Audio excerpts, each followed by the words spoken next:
প্রতিটা মানুষের matric pass করা জরুরি, তাই তোরা করে ফেলে দিছ, আর দরকার নেই।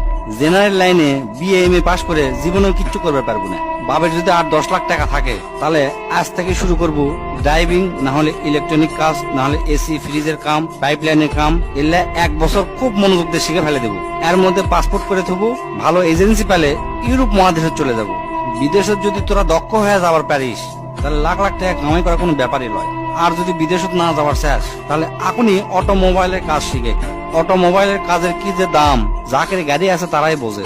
আর তোকের মধ্যে যার বাপের এনে জমি আছে তাকে বিদেশ যাওয়ার কোনো দরকার নেই।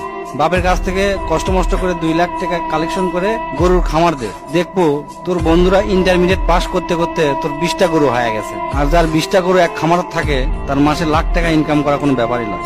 তাও যদি না পারিস কষ্ট মষ্ট করে রাশিয়ান হোক, চাইনা ভাষা হোক, জার্মানি হোক বা ইংরেজি, কোরিয়ান ভাষা এলে সবে না শেখার চেষ্টা করবো। এই কয়টা ভাষা যদি শিখতে পারিস, দেশত ক আর বিদেশত ক, সব দেশতে তোর দাম আছে।